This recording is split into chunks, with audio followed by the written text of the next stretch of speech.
बिस्मिल्लाहिर्रहमानिर्रहीम अल्हम्दुलिल्लाहि रब्बिल आलमीन अल्लाहुम्मा सल्लि अला सय्यिदिना मुहम्मद व अला आलिहि व सहबिहि व बारिक व सल्लिम अल्लाहुम्मा फ़क़्हिना फ़िद्दीन व अल्लिमना तअवील व अल्हिमना बिफ़यज़ि फ़ज़लिका रुश्दना या रब्बल आलमीन। अल्हम्दुलिल्लाह, इससे पहले हम पिछले दर्स में अफ़आल इबाद, बंदे के एक्शंस कौन क्रिएट करता है उस पर गुफ्तगू हुई थी, और सिर्फ अल्लाह ताला ही बंदे के एक्शंस बनाने वाला है। खालिक हकीकी अल्लाह ताला ही है, बंदा कुछ भी नहीं कर सकता। बंदे की तरफ सिर्फ मंसूब इसलिए किया जाता है एक्शन को क्योंकि बंदा अकाउंटेबल इसलिए होता है क्योंकि बंदा कस्द करता है। हमने कहा था बंदा अज़म करता है, उस एक्शन की तरफ उसमें रग़बत पैदा होती है तो वो करता है, उससे करवाया जाता है। जैसी रग़बत थी वैसा काम करवाया जाता है उससे, अल्लाह से वही काम करवाता है और फिर उस पर उसका हिसाब होगा। तो ये बात इससे पहले मैं उम्मीद करता हूँ कि वाज़ेह हो चुकी है।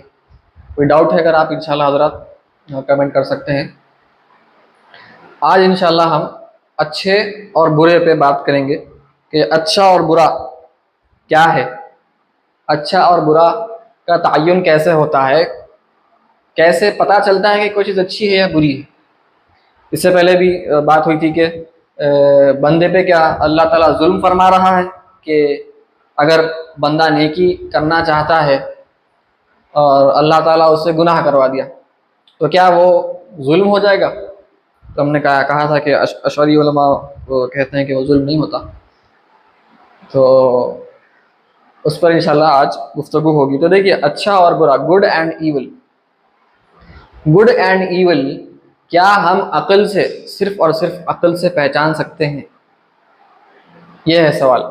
सिर्फ अक्ल की बिना पर, इंटेलेक्ट, हमारी इंटेलेक्ट के ज़रिए क्या इंसान अक्ल और अच्छे और बुरे में तमीज़ कर सकता है? Can we differentiate between good and evil based on the intellect alone? कर सकते? तो कहने वाले कैसे कहेंगे कर सकते हैं। तो देखिए, बात याद रखिए, हम सिर्फ अक्ल की बुनियाद पर अच्छे बुरे में फ़र्क नहीं कर सकते। क्यों? क्योंकि जब हम कोई चीज़ को अच्छा कहते हैं, कुछ इंसान मिसाल के तौर पर मुसलमान कहते हैं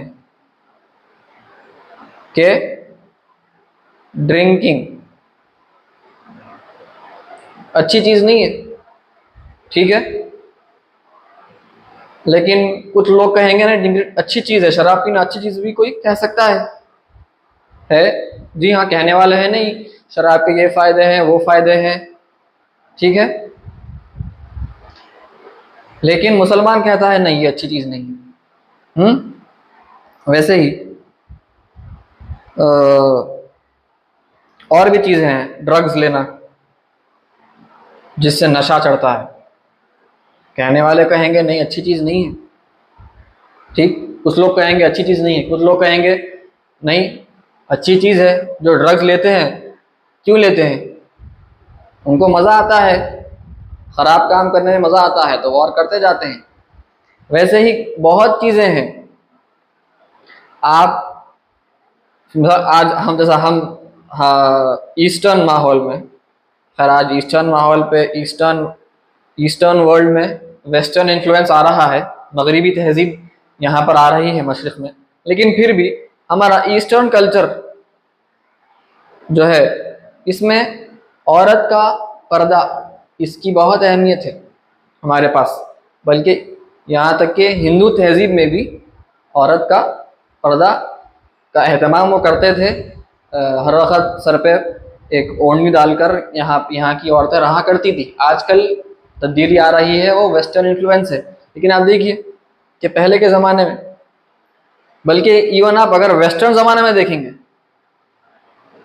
वेस्टर्न कल्चर को भी अगर आप एक 1800s में चले जाइए, 1800s में आप देखिए, सिर्फ 200 साल पहले, 200 साल पहले तक भी वहाँ की औरत ढाँप कर रहती थी, कपड़े मुकम्मल तौर पर उसके जिस्म को वो कवर करती थी। हाँ, हमारे मुसलमान की तरह हिजाब नहीं करती थी, लेकिन वो जिस तरह आज बेहयाई का माहौल वहाँ पर बना हुआ है, उस तरह वहाँ की औरतें कपड़े वैसे नहीं पहना करती थी। 200 साल में आप देखिए, तो उसका मतलब क्या है कि उस ज़माने में अगर कोई कम कपड़े पहन ले तो उसको मायूब समझा जाता। तो 200 साल के अंदर एक चीज़ है उसको बैड समझा जा रहा है। सिर्फ 200 साल के बाद आज क्या हो रहा है 2000 में, आज क्या हो रहा है? नहीं, इट्स फ्रीडम बोल रहे हैं। वो कह रहे हैं ये फ्रीडम ऑफ स्पीच है, फ्रीडम ऑफ एक्सप्रेशन है, हम जो चाहे कर सकते हैं। विमेन एम्पावरमेंट के नाम पर वो औरतों को बिल्कुल बरहाना कर रहे हैं और औरतें बरहाना हो रही हैं। तो उनके हिसाब से वो आज अच्छा है। तो ही औरत जो 200 साल पहले खराब कहती थी वो चीज़ को, आज वो देखिए आप उसको उसे अच्छा कह रही है, वही वेस्टर्न औरत। वैसे ही आप देखेंगे ईस्टर्न कल्चर में हमारे पास गोरे होना, फेयर स्किन को अच्छा समझा जाता है, खूबसूरती समझी जाती है, ब्यूटी की ये ब्यूटी है। तो आज हम देखते हैं कि कोई शादी करना चाहता है तो वो पहले ढूंढेगा, दुल्हन ढूंढना चाहता है तो वो बोलेगा अक्सर कि भाई हमको गोरी बच्ची चाहिए। लेकिन आप वेस्ट में जाइए, वहाँ पर वो कहते हैं डार्क स्किन ब्यूटी है उनके लिए। देखिए आप, यहाँ पर फेयर स्किन ब्यूटी है, वहाँ पर वो जाकर ख़ास तौर पर टैन होते हैं, जाकर टैनिंग करते हैं, सूरज के नीचे बैठते हैं, धूप लेते हैं ताकि उनकी जो गोरी चमड़ी है वो थोड़ी सी सांवले रंग के हो जाएं। तब देखिए फ़र्क हो रहा है यहाँ के ब्यूटी स्टैंडर्ड्स में, यहाँ के ब्यूटी स्टैंडर्ड्स में। तो यहाँ पर अच्छा है, यहाँ पर बुरा है। डार्क स्किन यहाँ पर इनके वास्ते अच्छी चीज़ नहीं है, खूबसूरती की निशानी नहीं है। यहाँ पर वो खूबसूरती की निशानी है। यहाँ पर फेयर स्किन खूबसूरती नहीं है, यहाँ पर फेयर स्किन खूबसूरती है। तो बंदा खुद अकल से अकेले अच्छे और बुरे में तमीज़ नहीं कर सकता, क्योंकि अच्छा और बुरा खुद अपने आप में कोई चीज़ होती ही नहीं है। हमारे पास कोई ऑब्जेक्टिव स्टैंडर्ड नहीं है अच्छे और बुरे का, तो इसे कहते हैं ऑब्जेक्टिविटी और सब्जेक्टिव। अब अंग्रेज़ी में ऑब्जेक्टिव और सब्जेक्टिव कहते हैं इसे। आप इसको अगर मैं उर्दू में अरबी में कहूँ तो इसको हम ऑब्जेक्टिव को हम कह सकते हैं शख्सी राय, सॉरी ऑब्जेक्टिव को नहीं, सब्जेक्टिव को शख्सी राय। ये शख्सी राय है, शख्सी राय है, सबका अपना ओपिनियन है, पर्सनल ओपिनियन को कहेंगे सब्जेक्टिव, जिसका कोई एक्चुअल स्टैंडर्ड कोई नहीं है हमारे पास। ऑब्जेक्टिव का हमारे पास एक स्टैंडर्ड होता है, तो इसको कहते हैं ऑब्जेक्टिव ओपिनियन।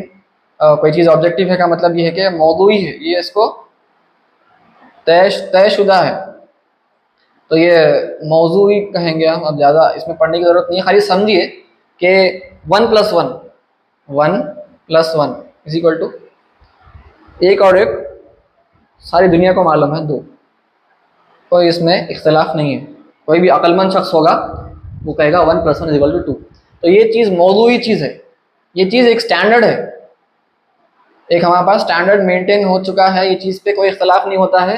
ये एक ऑब्जेक्टिव चीज़ है, ये एक ऑब्जेक्टिव सब्जेक्ट है। 1+1 इज इक्वल टू 2 सब्जेक्टिव नहीं है। ये सब्जेक्टिव इसलिए नहीं है क्योंकि इसमें पर्सनल ओपिनियन की कोई गुंजाइश नहीं है, किसी अपनी शख्सी राय यहाँ पर आप दाखिल नहीं कर सकते कि नहीं मेरी राय में 1+1 इज इक्वल टू 3 होता।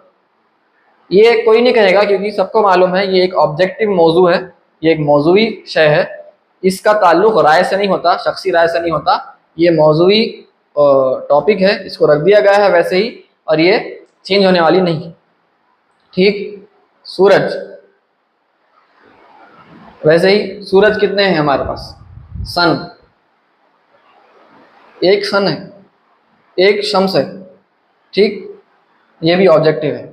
यहाँ पर शख्सी राय का मुदाखलत नहीं है उसकी, के दखल अमल नहीं है उसका कि भाई आप बोलेंगे नहीं मेरे हिसाब से 2 सूरज हैं। नहीं, सबको पता है, बात फैक्ट है, इट्स अ फैक्ट।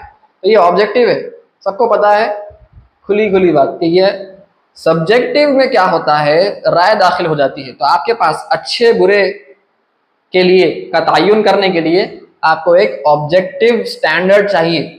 आपको सब्जेक्टिव मॉरल्स, इसको कहते हैं मोरालिटी,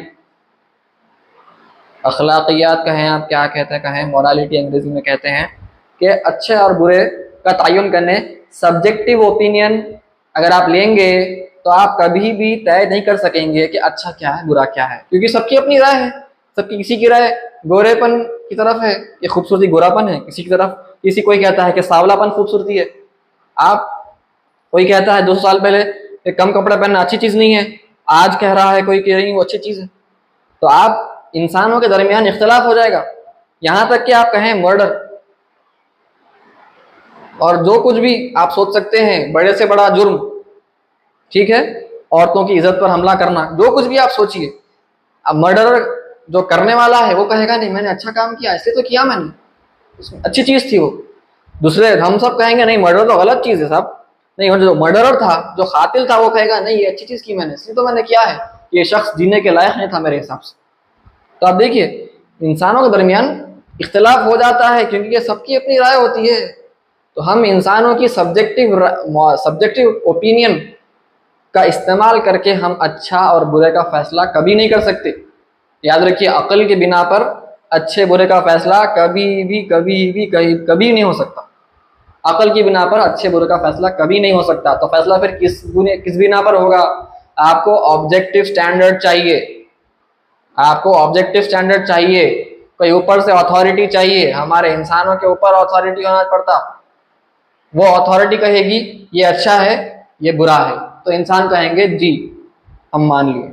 इंसान खुद तय नहीं कर सकता अच्छा क्या है बुरा क्या है, लिहाजा कौन तय करेगा?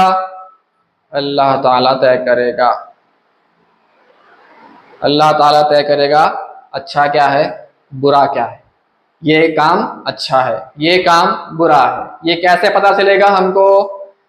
वही के जरिए, वही नाजिल होगी, रसूलुल्लाह सल्लल्लाहु अलैहि वसल्लम पर वही नाजिल हुई, हमको कुरान अहादीस सुन्नत से मालूम हुआ अच्छा क्या है बुरा क्या है। शरीयत में जो अच्छा है वो पता है, उस पर अमल करना है, शरीयत में जो बुरा है उससे बचना है, उससे इज्तनाब करना है। ठीक, तो ये बात हमको समझ में आ गई। ये बात जहन में रखिए कि अच्छे और बुरे का फैसला हम खुद से नहीं कर सकते। क्यों? क्योंकि हम जो ज़माने में रहते हैं ना, उसका भी हम पर एक असर होता है। हम पर, हमारे एरा बोलेंगे आप या जो भी आपका टाइम है, इन्फ्लुएंस है। आप जिस ज़माने में जीते हैं, आप जिस माहौल में जीते हैं, उसका आप पर असर पैदा होता है, उसका इन्फ्लुएंस होता है। कैसे? तो आप देखिए, हम मुसलमान हैं, हम मुसलमान कहते हैं 4 बीवियां रखना जायज़ है, 4 वाइफ्स, 4 बीवियां रखना हमारे वास्ते जायज़ है। ठीक, लेकिन गैर मुसलमान को ये चीज़ बड़ी अजीब लगती है कि भाई 4 बीवी एक मर्द के लिए कैसे हो सकती है? क्यों? हम कभी सोचे नहीं कि ये अच्छा है या बुरा है। हम मान लिए हम मुसलमान हैं, शरीयत में ये चीज़ जायज़ है, तो हम ख़ास तौर पर हम गौर फिक्र नहीं किए होंगे इससे पहले, लेकिन हमको पता है अल्लाह ने फरमा दिया जायज़ है तो जायज़ है, ख़त्म। औरत के लिए 4 शौहर जायज़ नहीं है जायज़। मर्द के लिए 4 बीवी जायज़ है, एक वक्त में जायज़ है। हम छोटे रहने से, कम सीने से हम सुनते आ रहे हैं, तो हमारे पास, हम पर ये मुसलमान इन्फ्लुएंस है, हम मान लिए। लेकिन जो गैर मुसलमानों के पास पले बड़े हैं, उनको ये बात बड़ी अजीब लगती है, अगरचे कि वो बाद में मुसलमान ही क्यों ना बन जाए। उनको खटकते हैं ऐसे बहुत से मौज़ूआत, खटकता है उनको कि 4 बीवियाँ एक साथ रखना ये कैसे हो सकता है, क्योंकि वो पले बड़े हैं उस माहौल में। या कोई हिंदू तहजीब में अगर पड़े पैदाइश हो, पले बड़े हों, तो उनको भी अजीब लगे, क्योंकि उनके पास सिर्फ एक बीवी का तस्वुर है कि 7 जन्म तक एक ही बीवी रहेगी। उनके पास ये 4 बीवी का तस्वुर उनको अजीब लगता है। तो आप देखिए, अब इसमें कॉन्ट्राडिक्टरी बात यह है कि जो वेस्टर्न माहौल में गर्लफ्रेंड रखना बड़ा आम हो गया है, एक साथ कई गर्लफ्रेंड्स भी रखते हैं रखने वाले, तो उनको वहाँ पर अजीब नहीं लगता कि भाई 4 बीवी, नहीं, बीवी का तो खर्चा उठाना पड़ता है आपको, उसकी आपको पूरी जिम्मेदारी होती है। वो नहीं, 4 बीवियों से उनको तकलीफ है, लेकिन गर्लफ्रेंड से तकलीफ नहीं है उनको। तो ये जो है अक्ल यहाँ पर तज़ाद हो रहा है उनकी अकल में, खुद अपने आप से वो झूठ कहते हैं। तो यहाँ पर बात ये समझ में आ गई कि हम शख्सी ओपिनियन, क्रिएशन क्रिएशन का ओपिनियन की कोई हैसियत नहीं है। क्रिएटर जो फरमाएगा वो अच्छा होगा या वो बुरा होगा। तो आपको भी, आप जब पढ़ेंगे कई लोगों को, कई मुसलमानों को, क्योंकि हम आज के ज़माने में मॉडर्न इन्फ्लुएंस हम पर ऐसा है, कम सी से हम स्कूल जाते हैं और सिर्फ इंग्लिश ही पढ़ते हैं, हम कभी फ़िक़्ह नहीं पढ़ते बारीकी से, ना तफसीर पढ़ते हैं बारीकी से। तो कुछ ऐसे चीज़ें मालूम होती हैं हमको जिसकी वजह से हमको कुछ चीज़ें इस्लाम में अजीब लग सकती हैं। क्यों लग सकती हैं? क्योंकि हमने वो पहले से तय कर दिया हमारी अक्ल की बिना पर कि ये चीज़ बुरी है।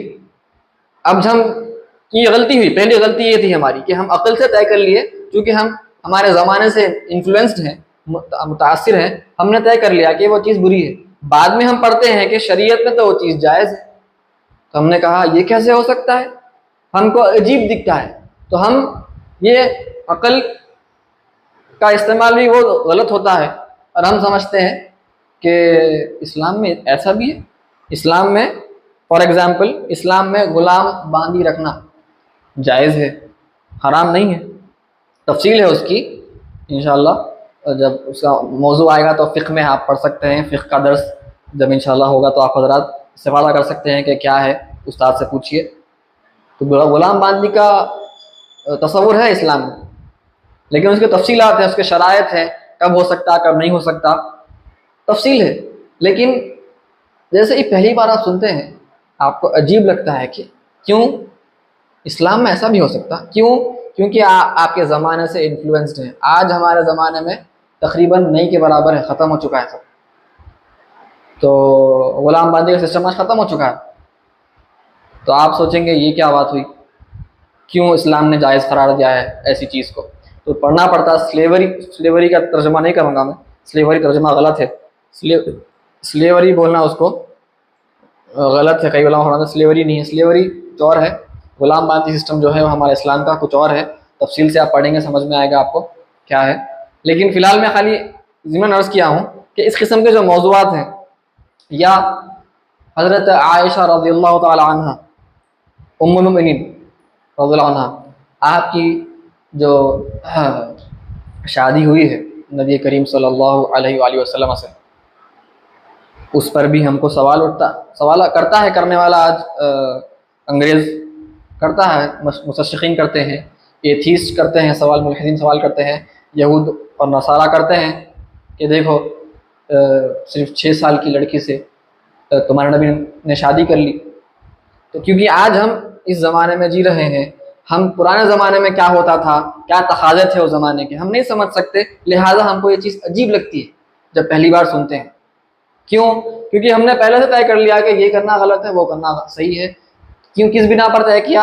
हमने खुद से, अपनी ओपिनियन से, अकल भी हमने सही इस्तेमाल नहीं किया एक्चुअली देखा गया तो, बल्कि हमने अपनी ओपिनियन से जो समझ में आया मेरे को, ना गौर व फिक्र किए हम कुछ भी नहीं, सीधा हम सब्जेक्टिव ओपिनियन लगा लिए कि ये चीज़ खराब, गलत, ये अच्छी है।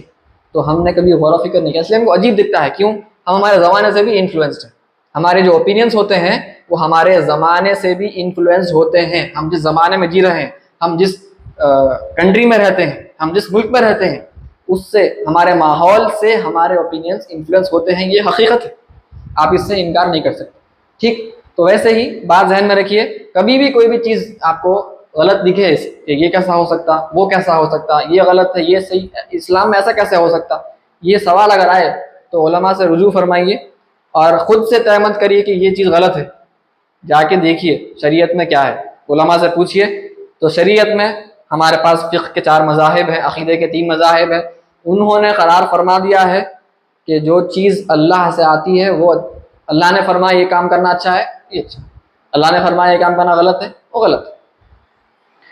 अब सवाल ये उठ सकता है कि बंदों को बग़ैर कुछ करे के, जैसे कि छोटे बच्चे, कम सिन 6 महीने का बच्चा है, 6 महीने का बच्चा है, सवाल करने वाले करते हैं और ज़माने दराज से करते आए हैं, ज़माने दराज से कदीम, के 6 महीने के बच्चे को जो बीमारियां होते हैं, मिसाल के तौर पर आजकल एक मैं नेट पे देखा था, बोन कैंसर या कोई ऐसी बीमारी जो भी हो, सिर्फ यही बीमारी नहीं और कोई भी बीमारी, छोटा बच्चा, इसने क्या किया, इसका क्या जुर्म है जो इसको कैंसर हो रहा है, तकलीफ से उसको गुजरना पड़ रहा है, इसकी क्या गलती है? इसने तो कोई गुनाह नहीं किया, गुनाह करने के लायक भी नहीं है, तो सलाहियत भी नहीं है अभी इसके पास, तो इसको बोन कैंसर हो रहा है, तकलीफ से गुजरना पड़ रहा है। ठीक है, 6 महीना का नहीं तो नहीं, कोई बात नहीं, 6 साल का बच्चा अगर है, इसको तकलीफ से गुजरना पड़ रहा है, इसने क्या किया? अगर लड़का नहीं तो कोई मजनून ही सही, कोई ऐसा शख्स जिसका मेंटली इल है कोई, उसने क्या गुनाह किया तो मेंटली इल हो गया, और हो सकता है उसको भी कुछ कैंसर वगैरह कोई बीमारी होगी, तकलीफ से गुजरना पड़ा। तो कहने वाले ये कहते हैं, एतराज़ करने वाले मुल्हिदीन, एथीस्ट्स क्या कहते हैं? कहते हैं कि अल्लाह ताला तुम्हारा जालिम है, नाऊज़ु बिल्लाहि मिन ज़ालिक, अस्तग़फिरुल्लाह, अल्लाह ताला जुल्म करता है, इस किस्म के बातें होते हैं।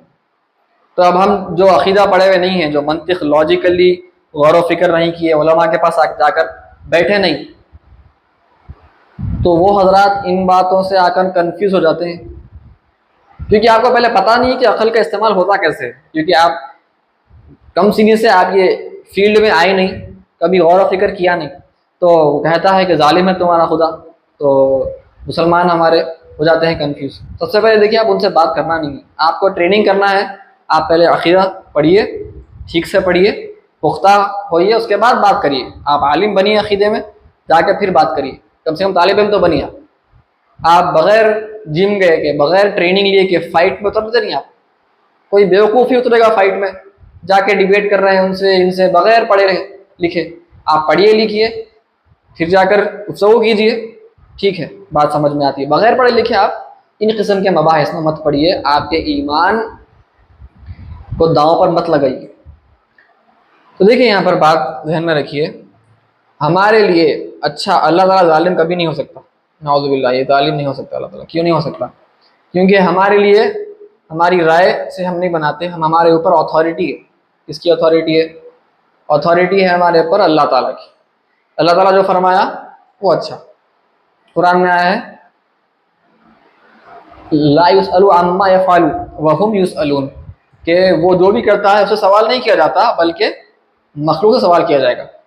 सवाल किया जाएगा मखलूक से, तुम अच्छा करे या बुरा करे, सवाल उससे नहीं किया जाएगा, अल्लाह ताला से। क्यों? क्योंकि अल्लाह ताला के ऊपर कोई अथॉरिटी है नहीं, कोई सी अथॉरिटी है अल्लाह ताला के ऊपर। तो अच्छा बुरा हमारे निस्बत है, इट्स रिलेटिव। अच्छा बुरा जो है ये रिलेटिव है, निस्बतन है, निस्बतन, it's only a relative matter, हमारे लिए है,